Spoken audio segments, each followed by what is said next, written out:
Hello, I'm Laura Zilli. You might know me from my dad, Aldo. He has a famous chain of Italian restaurants. Today I'm at home cooking for a few of my friends. I'm going to start by cooking homemade ravioli with butternut squash and goat's cheese filling, a sage butter and a parmesan shavings on top. I'm then going to move on to a monkfish wrapped in parma ham with some mashed potato, chive cream sauce and a pea puree.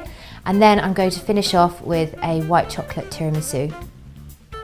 Everyone thinks it's really scary making their own pasta, but I find it quite easy, and I'm going to show you how I do it. So I start with getting a bowl like this, or you can simply just do it on your surface. But I like to do it in a bowl so it all stays in the same kind of place. And then I'm going to come over here and get some ingredients. I've got my 00 flour, which is pasta flour. It's called 00 or pasta flour, and you can get this probably in any supermarket. And then you've got your semolina here, which again you can get in your supermarket, but this just makes it not stick together when you're doing the rolling. So you start by getting a good handful or two of the flour in the bottom of your bowl. And once you've done that, actually I need a little bit more there. So you've got a good sized amount in there, and then what you want to do is make a well in the middle of the flour. And this will be for your eggs. You then want to grate a handful of semolina and just dust it over the top of your flour. And then once you've done that, you get the eggs and make sure that they go in the middle of the well that you've created. In my family and in my family in Italy, it's not really heard of buying any pasta from the shops or anything like that, because they live in a really small fishing village. So obviously they have pasta with everything, all the fish that you get from the fishermen and everything like that. So I mean, they just basically they make pasta all the time. So obviously watching that and seeing their beautiful spaghetti and tagliatelle and things like that coming out, I mean, I hope one day I'll get as good as them. But for now, I can definitely make a good ravioli. So once you've kneaded your dough for 10 minutes, then you start rolling it out, and you have to roll until it's paper thin. So keep it going and keep turning it over and add flour if it gets a little bit sticky. So now what you want to do is make your filling for your ravioli after cutting your ravioli pieces. Obviously you need 2 for just 1 piece. But I'm going to start with making the filling. So what you want to do is roast some butternut squash. I find butternut squash really nice at this time of year. It's really tasty, and I find it goes with lots of different things that I like to cook. So I've roasted it with some sage leaves, because obviously I'm going to make the sage butter, and some chilli. Remove the excess chilli and sage leaves and just start mashing it together. Obviously you can use a blender for this, but mine is quite well roasted, so it just kind of mixes together quite easily. Okay, so now what you want to do is add a small amount of goat's cheese to your butternut squash. Make sure you mix it in.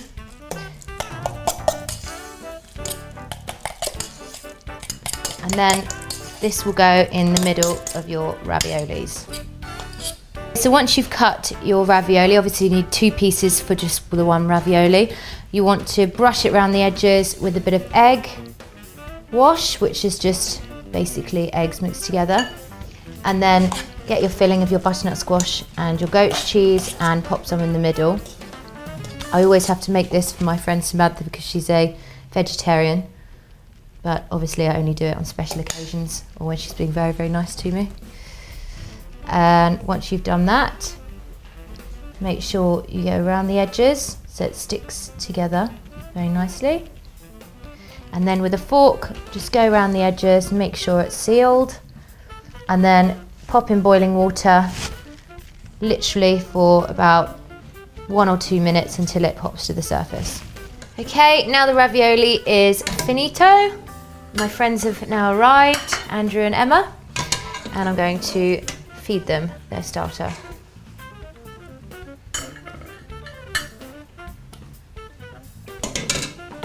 A little bit of sage and butter sauce.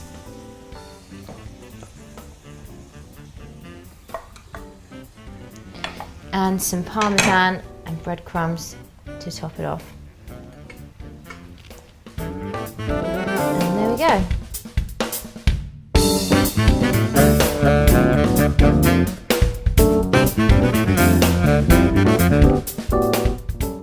Okay, so I'm going to start with my monkfish main course now. It's by marinating in sun-dried tomatoes, chilli, parsley, and obviously a bit of seasoning, salt and pepper.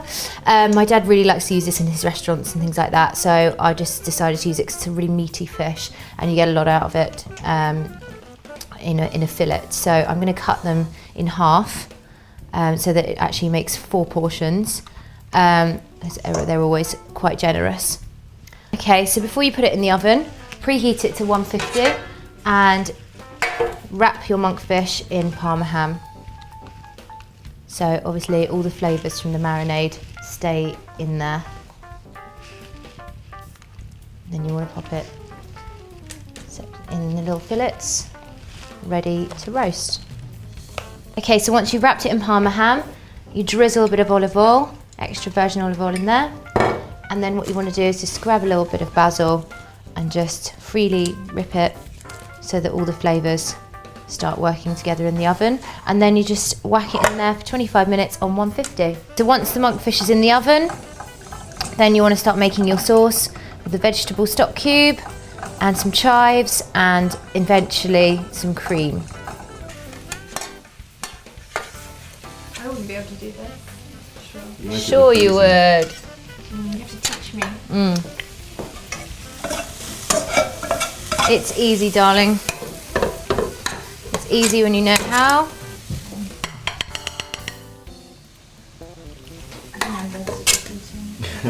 I'm sticking to it. Right, I'm just plating up the peas. They've been boiled and then they're fried in a little bit of garlic and a little bit of basil. Got a bit of mash going on there. And then all important chive cream sauce.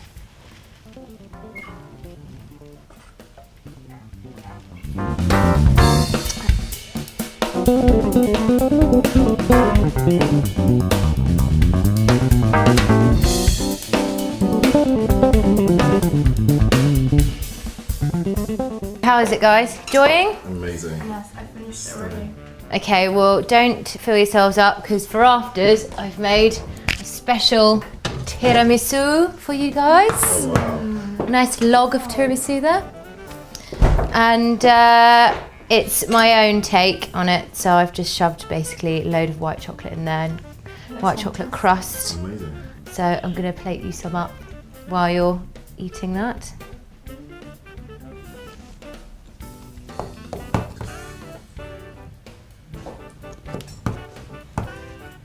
It's definitely set.